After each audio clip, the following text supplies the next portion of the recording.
저는 오늘 여러분과 함께 용서하는 자와 용서받는 자라는 제목으로 은혜를 나누고자 합니다. 용서란 말은 아름다운 말입니다. 그러나 실상 용서한다는 것은 심히 힘들고 괴로운 것입니다. 용서는 오직 피해를 입은 자만이 할 수 있는 일입니다. 제3자는 아무도 개입해서 용서해 줄 수 있는 권한이 없습니다. 유대인만이 600만 유대인을 살해한 독일의 히틀러와 그의 종자들을 용서할 수 있습니다. 아무리 강대국인 미국이라도 미국의 대통령 레이간이 유대인을 대신해서 독일을 용서해 줄 수는 없습니다. 한국인만이 과거 36년간 한국을 강점했던 일본인들을 용서해 줄 수 있습니다. 아무리 소련이 강대국이라도 소련 사람들이 우리를 대신하여 일본 사람을 용서할 권리는 없는 것입니다. 용서하기 위해서는 그 모든 상처 입은 마음을 극복하고 상처 입은 손을 내밀어 자기에게 상처 입힌 자를 용서하는 것입니다.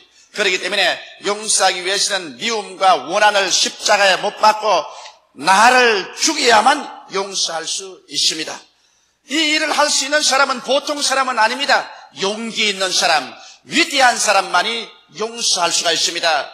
소인배나 하나님을 사랑치 않은 자는 용서할 수가 없습니다. 그러면 우리는 왜 용서해야 될까요? 눈은 눈으로 갚고 니는 니로 갚고 원수는 원수로 갚아야 될 것이지 무엇 때문에 우리가 용서해야 될까요? 거기에는 예수 그리스도의 깊은 가르침이 있습니다. 첫째로 우리는 용서하는 자에 관한 예수님의 교훈을 알아봐야 되겠습니다. 한 번은 베드로가 예수님께 나와서 이런 질문을 했습니다. 주님, 나에게 범죄한 사람을 7번만 용서해주면 충분하겠지요. 그렇게 말했습니다. 베드로의 생각에는 자기에게 범죄한 사람을 연속해서 7번 용서해준다는 것은 인간으로서 할 수 있는 최대의 용서라고 생각했었습니다. 그런데 예수께서 베드로를 가만히 보시고 하신 말씀이, 이 사람아, 사람이 범죄하고 회개하고 다시 나오거든 하루에 7번씩 70번을 용서를 해주라는 것입니다. 여러분, 한 사람이 아무리 범죄를 해도 490번 하루 우리에게 범죄하고 회개하고 나오지 않을 것입니다. 여기에서 주님께서는 이런 예화를 들어 말씀하셨습니다. 어떤 임금이 회개를 하게 됐는데 그 부한 사람이 자기에게 1만 달란트 빚을 지게 됐다는 것입니다. 1만 달란트란 미화로 말하면 1천만 불이요, 한국 돈으로 계산하면 약 87억 원 정도의 빚을 진 사람입니다. 그런데 그 빚을 갚으라고 하니까 여러분, 어떻게 한 사람이 87억 정도의 빚을 갚을 수가 있겠습니까? 그래서 사정을 했습니다. 제발 나에게 말미를 주시면 내가 빚을 갚겠나이다. 그런데 임금님이 분노해서 빚을 갚지 못하면 처자를 다 종으로 팔고 있는 재산 다 차압해서 빚을 갚도록 하라. 이 사람이 땅을 치고 통곡을 하고 사정을 하면서, 임금님이여, 저에게 말미를 주시면 반드시 갚겠나이다. 하도 간청하게 임금님이 불쌍히 여기셔서 그 돈 전체를 탕감해버렸습니다. 빚을 갚아지 않아도 좋다. 다 탕감한다. 그래서 이 사람이 너무 감사하고 기뻐서 임금님에게 경배하고 밖으로 나왔는데 자기에게 100다나리온 빚진 동료 한 사람을 만났습니다. 100다나리온이면 미화로 20불이고 한국 돈으로 계산하면 약 17,400원 정도가 됩니다. 약 17,400원 정도 되는 동료 한 사람, 자기에게 빚진 사람 만나서 멱살을 잡았습니다. 야, 이 녀석아, 내게 빚진 것을 갚아라. 그러자 그 동관이 손을 비면서 말합니다. 내게 시간을 좀 주십시오. 시간을 주면 내가 반드시 17,400원을 갚겠습니다. 그러자 이 사람 분노해서 말하기를, 나는 내게 시간 줄 수가 없다. 너는 내게 빚지고서 갚지 않았으니 너는 마땅히 형벌을 받아야 된다. 그래서 자기 부하에게 말하기를, 이 사람을 잡아서 감옥에 가두어 넣으라고 했어. 이래서 17,400원 빚진 사람을 잡아서 감옥에 가두어 넣었습니다. 그 처참한 전경을 보고 친구들이 임금님께 고발을 했습니다. 임금님이 그 말을 듣자 분개했습니다. 자기가 간절히 간구하고 울고 몸부림을 치며 용서해달라고 하기에 내가 87억여 원 되는 빚을 탕감해 주었거늘 자기는 마땅히 자기 친구가 불과 17,400원 정도 빚진 것을 용서해 주어야 옳았겠거늘 그렇지 않고 그를 잡아 감옥에 가두었으니 그 악한 죄를 붙잡으느라. 그래서 도로 그 사람을 체포해 왔습니다. 그리고 임금이 말하기를 그 빚을 다 갚도록 옥졸에게 붙이라고 말한 것입니다. 그리고 고통을 주라고 말한 것입니다. 그리고 주님께서 계속해서 말씀하기를 너희가 각각 중심으로 형제를 용서하지 아니하면 내 전부께서도 너희에게 이와 같이 하시라고 말한 것입니다. 여러분, 우리는 한없이 많은 죄악의 빚을 짊어지고 하나님께 나와서 우리 인간으로서 계산할 수 없을 만한 일생의 죄악을 용서받고 있습니다. 그런데 하물며 우리에게 범죄한 사람들을 용서하지 않는다면 87억을 탕감받은 사람이 17,400원을 용서해 주지 않아서 도로 잡힘으로 말미암아 옥졸에게 붙임을 받고 고통을 당하는 것과 같습니다. 오늘날 수없이 많은 사람들이 용서하지 못하기 때문에 마귀에게 잡히고 질병에 걸리고 심적 고통을 당하고 생활의 어려움 등을 당하고 있는 것입니다. 이것은 용서하지 않기 때문에 그런 것입니다. 나는 의사 선생님에게 이런 이야기를 들었었습니다. 한 젊은 법학도가 병원에 왔는데 그는 피를 흘리는 위궤양을 앓고 있었습니다. 현대의학으로서 최선을 다하여 치료를 했건만은 계속 위에서 피를 흘리고 창백해져서 그 젊은 청년은 죽어가고 있습니다. 머리가 비상히 예민한 훌륭한 청년이었는데 의학으로서는 고칠 수가 없습니다. 그리고 그런 위만 앓고 있는 것이 아니라 상당히 부정적이고 파괴적인 인격자였습니다. 하루는 의사 선생님이 그 청년하고 만나서 이야기를 했습니다. 나는 최선을 다해서 의학적으로 당신의 병을 고치려 했으나 실패하고 말았습니다. 그러나 내가 한 가지 묻고 싶은 것은 당신의 이 위궤양은 의학적인 병보다도 정신적인 병에 뿌리를 두고 있는 것 같습니다. 당신은 혹시 용서해 주지 못한 사람이 있지 않나요? 그는 한참 있다가 이런 말을 했습니다. 내가 어릴 때였습니다. 우리 이웃집 농토와 인접을 하고 있었는데 농지에 관한 분쟁이 붙어가지고서 이웃집 부자 사람이 우리 할아버지를 밀어서 죽였습니다. 할아버지는 이웃 사람의 폭력에 의해서 죽임을 당했었습니다. 그리고 우리는 농토를 빼앗겼었습니다. 나는 그때 내 마음에 붕괴했습니다. 너무나 어린 마음에 충격을 받고 내가 장차 법관이 되어서 결코 이 원수를 갚겠다고 생각했습니다. 나는 그날부터 시작해서 오늘 이 시간까지 자나 깨나 원수 갚는 것에 내 마음이 묶여 있습니다. 일순간도 원수 갚을 것을 잊어본 적이 없습니다. 나는 우리 할아버지 원수를 갚아야 합니다. 그래서 의사 선생님이 말했습니다. 당신이 바로 위궤양을 앓는 것은 마음속에 한시도 쉬지 않고 미움을 가지고 원한을 품고 있는데 그 미움이 당신의 위장을 파괴하고 먹어가고 있습니다. 당신은 그 원수를 용서해 주기 전에 아무리 약을 써도 당신의 위궤양은 나을 수가 없습니다. 그 청년은 고개를 흔들었습니다. 나는 절대로 용서해 줄 수 없습니다. 우리 할아버지 죽인 사람을 결코 나는 원한을 갚을 것입니다. 의사 선생님은 말했습니다. 당신이 그 원한을 갖기 전에 당신은 위궤양으로 죽고 말 것입니다. 용서해 주지 못함으로 말미암아 다가오는 그 원한이 당신의 건강을 해치고 있습니다. 얼마간의 세월이 지나고 난 다음에 이 청년은 이제는 견딜 수 없는 고통 가운데서 몸부림치면서 의사 선생을 찾아왔습니다. 나는 어떻게 하면 좋겠습니까? 의사 선생은 크리스찬이었습니다. 둘이가 함께 무릎을 꿇었습니다. 그리고 원한진 그 사람을 용서해 주었습니다. 예수 그리스도 안에서 용서를 해 주었습니다. 용서하자마자 비로소 그 청년의 얼굴에 평화가 다가왔습니다. 그 마음에 평안이 왔습니다. 이제 밥 먹는 것이 소화되기 시작했습니다. 약을 쓸 때 약의 효과가 발생했습니다.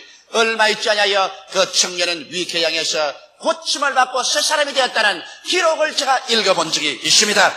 여러분, 오늘 수없이 많은 사람들이 남편을 미워하든지 아내를 미워하든지 시어머니, 시아버지를 미워하든지 며느리를 미워하든지 형제간, 이웃간 서로 원한져서 니를 갈고 용서해 주지 못하기 때문에 하나님께서 이러한 사람을 옥졸에 붙인 것입니다.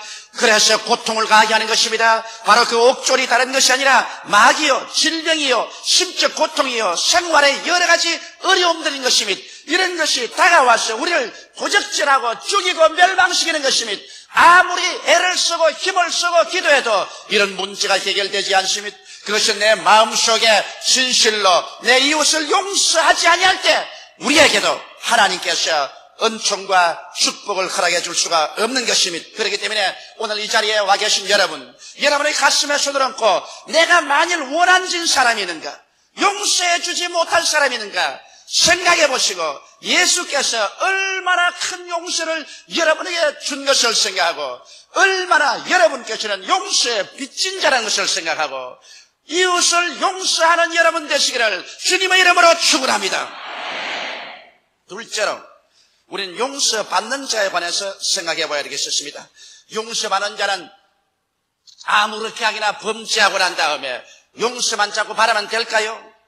여러분, 범죄자는 삼중고를 겪게 되는 것입니다. 자기가 범죄하게 되면 나라의 법에 심판을 받아서 나라의 법이 끊임없이 따라오므로 쫓겨야만 되는 것입니다.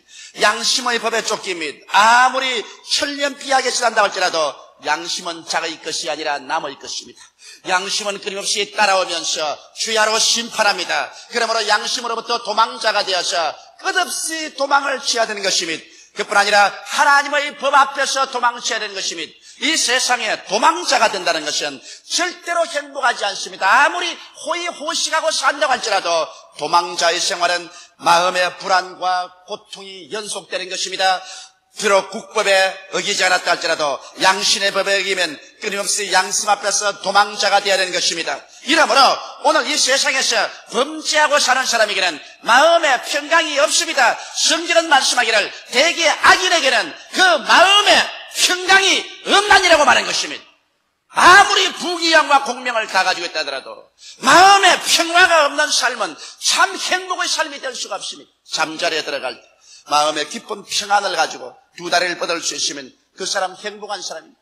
아침에 일어날 때 마음의 큰 평안으로 기지개를 켜고 새날을 맞이할 수 있으면 그 사람 행복한 사람입니다. 어떠한 부귀영화로도 견줄 수 없이 행복한 사람인 것입니다. 그러나 범죄자의 가슴 속에는 평안이 있을 수가 없는 것입니다. 그러면 어떻게 해야 이 범죄자가 범죄에서 노예남을 받을 수 있을까요? 성경 말씀하기를 회개하라고 말하셨습니다. 여러분, 사람이 용서받을 조건으로서는 철저히 자기 자신을 낮추고 죄를 회개하지 아니하면 안 되는 것입니다. 회개 없는 용서란 용서가 될 수 없는 것입니다. 회개라는 것은 자기의 죄악을 다 고백하고 그를 청산해버리는 것입니다. 그리고 그대로 용서받나요? 아닙니다. 용서라는 것은 반드시 보상을 해야 되는 것입니다. 자기가 상처나 손상을 입힌 데 대한 최선의 보상을 해야만 되는 것입니다. 보상 없는 용서라는 것은 아무든지 할 수 있습니다. 실컷 남에게 상처를 입히고 난 다음에 가서 나 잘못했습니다. 용서해 주십시오. 이로써 용서가 되는 것은 아닙니다. 그는 용서의 한 부분인 것입니다. 내가 잘못했으면 잘못한 데 대한 보상을 지불해야 진실한 용서가 되는 것입니다. 옛날에 우리 한국에 와서 일했던 존 시데스라는 선교사님이 제게 이런 이야기를 했었습니다. 그가 하루는 학생 시절에 자동차를 몰고 파킹장에 자동차를 대다가 옆에 있는 자동차를 받아서 자동차가 우그러졌다는 거죠. 그래서 주인이 보지 않은 틈을 타서 그는 신속히 차를 부리고서 도망을 쳐버렸어요. 그러자 그때부터 그것이 마음의 고통이 되었습니다. 그 다음 주일 교회에 나가서 예배를 드리는데 하나님의 성령께서 무섭게 마음을 꾸셨습니다. 너가 주인이 보지 않는다고 남의 차를 그렇게 옆구리를 받아가지고서 우그러뜨려 놓고 도망을 치면 될 것인가? 너는 그 사람에게는 도망칠 수 있어도 너의 양심과 하나님의 눈길 앞에는 도망을 칠 수가 없다. 그는 정신적으로 번뇌롭고 고통스러워서 그 주인을 찾아가 보았으나 주인을 찾을 도리가 없습니다. 그래서 그는 그 자동차를 고치는 그만한 액수의 돈을 가지고서 불쌍한 사람을 돕기 위해서 교회 긍휼을 베푸는 붓에 그 돈을 지불하고 비로소 마음에 평안을 얻었다. 그런 말을 제가 들어본 적이 있습니다. 제가 서대문에서 아주 어려운 목회를 할 때 했었습니다. 그 당시에 우리 성도들은 다 아현동 현저동에 있는 말로 형용할 수 없이 가난한 성도들이었습니다. 생활을 끼니를 잊지 못하는 성도들이 모여서 우리 교회를 이루고 있었습니다. 그러니 그들이 내는 헌금이란 얼마 되겠습니까? 그 헌금으로 우리가 교회를 운영하고 있었는데 가난한 신학생이 한 사람이 있어서 그 신학생을 교회에서 먹여주고 재워주었습니다. 그런데 주일날 그 신학생이 저녁에 우리 교회 헌금 금고를 깨가지고 있습니다. 그날 들은 헌금을 하나도 없이 다 훔쳐서 도망을 쳐버리고 말한 것입니다. 월요일 아침에 오니까 헌금통이 비어지고 금액은 다 사라지고 말았습니다. 그 신학생은 도망을 쳐버렸습니다. 우리는 마음속에 많은 고통을 당했었습니다. 가난한 사람이 엽전 한 푼씩 모아가지고서 모은 그 헌금액을 다 잃어버렸으니 우리의 정신적인 타격과 고통은 말로 다 할 수 없습니다. 우리 하나님께 울고 부르짖고 기도했었습니다. 그러나 하나님께서는 우리에게 축복을 해주셔서 그런 모든 슬픔을 다 벗고서 잘 살게 되었습니다. 그런데 몇 년이 지나고 난 다음에 내가 어느 교회에 부흥회를 하러 가니까 그 신학생이 나를 찾아왔습니다. 그는 우리 돈을 다 훔쳐가서 잘 먹고 잘 사는 같이 보였는데 그 옷은 그때보다 더 남루해지셨습니다. 날 찾아와가지고서 싱긋이 웃으면서 하는 말이, 목사님, 그때 돈을 다 훔쳐가서 대단히 죄송합니다. 나는 그 사람 정면으로 말했습니다. 여보시오, 당신은 그때 우리 돈을 다 훔쳐가서 이제 와서 죄송합니다 한 말로서 때와 붙일 줄 생각하지만은 당신이 일평생 하나님께 아무리 기도해도 당신은 그 가난한 사람이 내놓은 그 헌금을 도로 가지고 와서 보상하기 전에는 당신의 기도는 절대로 하나님께 상달되지 아니할 것입니다. 왜냐하면 죄의 용서란 것은 입술로 회개만 한다고 해서 용서되는 것은 아닙니다. 내가 마음으로 통회하고 자부하고 입술로 회개했으면 그만 죄를 지은 대가만 치면 반드시 보상을 해야 되는 것입니다. 국가의 죄를 지었으면 국가에 보상해야 될 것이요, 이웃의 죄를 지었으면 이웃의 죄를 보상해야 될 것입니다. 보상 없는 용서란 것은, 값싼 용서는 용서가 아닌 것입니다. 여러분, 하나님께서 여러분 우리의 죄를 용서하기 위해서 값싼 용서를 하셨습니까? 그렇지 않으셨습니다. 그러므로 여러분, 우리가 용서를 받지 못할 때는 하나님의 약속하신 축복에서 소외됩니다. 그럼 영혼도 구원받지 못합니까? 그것은 별개의 문제입니다. 그러나 여러분, 우리가 범죄에서 상처를 입히셨으면 반드시 그 상처에 대한 보상을 지불해야 되는 것입니다. 그럴 때 진실로 회개가 되고 참으로 용서를 받을 수가 있는 것입니다. 그러면 셋째로 제가 말씀을 드리고 싶은 것은 하나님 앞에서 용서란 어떤 것일까요? 로마서 3장 23절에 보면 모든 사람이 죄를 범하였으며 하나님의 영광에 이르지 못하더니라고 말하고 있는 것입니다. 이 세상에 인간으로서 태어난 사람 중 죄 없는 사람 한 사람도 없습니다. 아담과 하와가 하나님을 반역하고 죄를 짓고 하나님께 쫓겨나고 그 아담과 하와의 혈통을 받아 태어난 사람은 태어날 때부터 이미 죄인이요, 그 원죄의 뿌리 두고 우리는 수없이 많은 자범죄를 지었습니다. 수없이 많이 거역하는 죄를 지었습니다. 이러므로 사람은 자기 스스로 하나님 앞에 설 수 있는 자격을 소유한 사람은 아무도 없습니다. 모든 사람들은 다 하나님 앞에 심판을 받을 수밖에 없습니다. 그렇기 때문에 예수께서 오셔서 외쳐 말씀하시기를 회개하라, 천국에 가까워 왔느니라고 말씀한 것입니다. 죄를 버리고 순종의 길로 들어서라, 천국에 가까웠다고 말한 것입니다. 그러므로 우리가 하나님 앞에 죄를 용서받기 위해서는 우리 편에서 할 수 있는 일은 철저히 회개해야 되겠지만은 우리의 죄를 보상해야 되겠는데 어떻게 보상하겠습니까? 여러분, 성경은 말씀하기를 죄의 값은 죽음이라고 했는데 우리 죄를 보상하기 위해서 영원한 죽음의 심판을 받아야 되는데 어떻게 우리 죄를 보상할 수 있겠습니까? 인간의 힘으로 회개는 할 수 있어도 죄를 보상할 수 없기 때문에, 그러므로 하나님께서 우리 대신해서 보상물을 내놓으셨습니다. 하나님이 세상을 이처럼 사랑하사 독생자를 주셨으니 누구든지 저를 믿으면 멸망하지 않고 영생을 얻으라고 말씀하신 것입니다. 하나님께서 그 아들 예수를 세상에 보내셨습니다. 죄 없이 성령으로 잉태하시고 죄 없이 33년을 사시고 여러분과 나의 죄의 보상이 되셔서 자원하여 하나님 앞에 십자가에 올라가셔 심판을 받아 그 몸이 찢어지고 그 피를 쏟았습니다. 성경은 말씀하기를 저가 찔리면 우리 허물을 남이요 저가 상하면 우리 죄악을 남이라. 저가 징계를 받음으로 우리가 평화를 누리고 저가 채찍에 맞음으로 우리가 나음을 입었도다. 우리는 다 어린 양같이 그릇 행하여 제 길로 갔거늘 여호와께서는 우리 무리의 죄악을 저에게 담당시켰다고 말씀하고 있는 것입니다. 예수 그리스도는 바로 여러분과 나의 갚을 수 없는 죄악에 대한 보상이 되셔서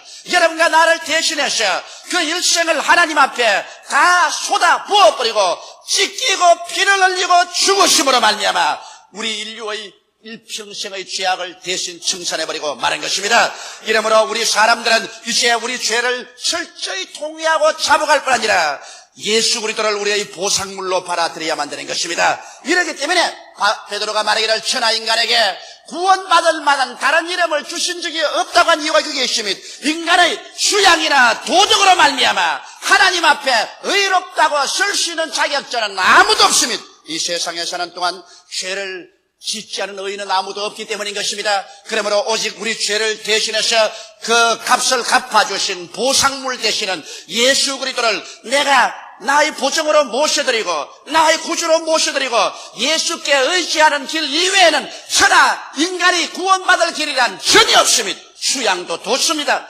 도덕도 좋습니다. 윤리와 도덕적 행위도 좋습니다. 수많은 종교도 철학도 좋습니다. 그러나 내가 한 개인 인간으로서 하나님 앞에서 죄를 탕감받고 용서받은 유일한 길은 우리의 보상물인 예수 그리스도밖에 의지할 도리가 없습니다. 그렇지 않고는 우리가 구원받을 힘이 없습니다. 이러므로 우리는 주님 앞에 나와서 죄인인 것을 고백하고 회개하고 우리의 보상물 되는 예수를 구주로 모실 때 하나님께서는 여러분과 나의 일생의 죄를 한 번도 안 지은 것처럼 탕감해버리시고 예수 그리스도 안에서 영접하셔 여러분과 나를 의롭다고 청해 주시는 것입니다. 이러므로 예수 그리스도로 말미암아 우리는 하나님 앞에서 이제는 부끄러움 없이 담대하게 설 수 있습니다. 예수께서 나의 죄의 갚음이 되었습니다. 예수께서 나의 보상이 되었습니다. 예수께서 나의 용서와 의의 보증이 되었습니다. 그렇기 때문에 남녀노소 빈부귀천 동서양인을 막론하고 예수 그리스도를 통해서 하나님께 나오면 하나님은 과거를 묻지 않습니다. 그리스도가 다 보상해버리기 때문에 하나님은 여러분과 나의 영혼을 보장해 주시는 것입니다. 이렇기 때문에 누구든지 저를 믿으면 멸망하지 않고 영생을 했습니다. 성경은 밝히 말씀하기를 하나님이 죄를 알지도 못하신 자로 우리를 대신하여 죄를 삼으신 것은 우리가 예수 안에서 하나님의 의가 되게 하려 하심이라고 성경은 말하고 있습니다. 그러므로 오늘 이 시간에 여러분은 의롭게 될 수가 있습니다. 오늘 이 시간에 의인이 될 수가 있는 것입니다. 오늘 여러분의 죄가 탕감받을 수 있는 것입니다. 예수 안에서 보상을 얻을 수 있는 것입니다. 여러분, 두 가지 보상이 있습니다. 영혼의 구원은 예수님이 보상이 되시기 때문에 어떠한 죄인도 예수를 믿음으로 말미암아 영혼의 구원은 받을 수가 있는 것입니다. 그러나 세상에서의 축복은 내가 죄 지은 자에게 최선의 보상을 해야 하나님께서 세상에 축복을 허락해 줄 수가 있습니다. 이것 하나만은 잊지 마십시오. 어떠한 죄인이라도 예수 그리스도를 믿어서 영원한 죽음에서 보상을 얻고 구원을 받아 천국은 갈 수 있습니다만 이 세상에서 내가 이웃에 죄 지은 것 내가 보상하지 아니하면 내가 아무리 회개해도 이 세상에서 축복은 받을 수가 없는 것입니다. 이러므로 세상 축복을 여러분 하나님 앞에 누리고 영원한 영생을 누리기 위해서는 예수를 믿고 영원한 영생의 보상으로 예수를 믿을 뿐 아니라 이 세상에 살 동안에는 여러분 죄를 자백하고 남편에게, 아내에게, 자식에게, 부모에게, 이웃에게 죄 지었으면 회개하고 보상하는 여러분이 되시기를 주님의 이름으로 축원합니다. 용서하고 용서받는다는 것은 인간 생활을 구원하고 축복을 받게 하는 좁은 길입니다. 이 길로 들어가기는 힘이 듭니다. 그렇기 때문에 대다수의 사람들은 미움과 복수와 거짓의 넓은 길로 찾아 들어가는 것입니다. 그곳은 가시밭 험한 길입니다. 그러나 용서의 길은 좁은 길이나 그곳에는 영생과 축복과 영광이 깔린 황금길이 되는 것입니다. 이렇기 때문에 우리는 이 땅에 살면서 모두 다 마음속에 용서의 넓은 마음을 가지고 사는 우리들이 다 되어야 될 것인 것입니다. 하나님께서 예수 그리스도 안에서 죄를 짓고 불의하며 추악하고 버림을 받아야 마땅한 우리 한 사람 한 사람을 긍휼히 보시고 불쌍히 여기셔서 예수 그리스도를 우리 대신 보상으로 내어주시고 그리스도가 우리 대신해서 죄악을 갚음으로 회개하고 예수를 받아들인 것마다 하나님의 죄의 보상을 받은 것으로 간주하고 용서하고 탕감하고 구원해 주시는 사랑을 베풀어서선즉 여러분과 나는 사랑에 빚진 자들인 것입니다. 이제 여러분과 나는 용서에 빚진 자들인 것입니다. 이렇기 때문에 베드로에게 예수께서 말씀한 대로 하루에 7번씩 70번이라도 내게 죄를 짓고 와서 잘못했다고 회개하거들랑 용서해 주라고 말씀한 것입니다. 용서는 여러분과 내 영혼을 치료합니다. 용서는 하나님과 나의 관계를 치료합니다. 용서는 내와 이웃과의 관계를 치료합니다. 우리는 용서해 주는 우리들이 되어야 하는 것입니다. 그리고 용서받은 자는 자기가 용서받은 만큼 그 대가를 지불해야 되는 것입니다. 보상을 하도록 전력을 다하십시오. 내가 최대한의 노력을 기울이십시오. 상처 입은 그 액수대로 보상을 못 갚을지 몰라도 최선을 다하십시오. 그럴 때 여러분은 참된 용서를 누리게 되며 그리고 하나님께서 여러분의 기도를 응답해 주게 되는 것입니다. 영생의 보상은 예수님 이외에 아무것도 될 수가 없습니다. 예수 믿음으로 말미암아 우리는 영생의 보상은 받았었습니다. 영생의 보상은 예수를 통하여 지불하게 된 것입니다. 그러나 이 세상 일에는 회개하시면 이웃에 찾아가서 보상하십시오. 그를 통해서 여러분은 진실로 기도가 응답되고 하나님의 축복을 받을 수 있게 되는 것입니다. 다 같이 고개 숙여 기도드리겠습니다. 사랑이 많으신 우리 아버지 하나님, 우리는 용서에 빚진 자들인 것을 압니다. 하나님이 우리를 예수 안에서 용서해 주었은지 우리도 마땅히 우리 이웃을 용서하는 것이 마땅한 일입니다. 아버지 하나님이시여, 용서에는 회개와 보상이 따르지 않고는 있을 수가 없습니다. 우리 영원한 영혼은 우리가 회개할 때 우리의 보상으로서 예수님이 주어주셨으니 예수께서 우리의 죄의 갚음이 되셨습니다. 이 세상에 사는 동안 우리 이웃에게는 우리가 잘못했으면 회개하고 우리 최선을 다해서 잘못을 보상하게 도와주시옵소서. 이러므로 말미암아 하나님과 우리하고 막힌 담도 없고 이웃과 우리하고도 막힌 담이 없는 진실로 화목한, 진실로 서로 불쌍히 여겨 하나가 되는 위대한 삶이 이루어지게 하여 주시옵소서. 하나님 아버지, 오늘 이 자리에 오신 우리 형제 자매 중에서 아직 하나님과 화목하지 못하고 하나님과 원수된 상황에서 살고 있는 사람이 있으면 이 시간에 하나님의 보상인 예수 그리스도를 구주로 모셔드리고 회개하고 하나님과 화목하고 구원을 받게 하여 주시옵소서.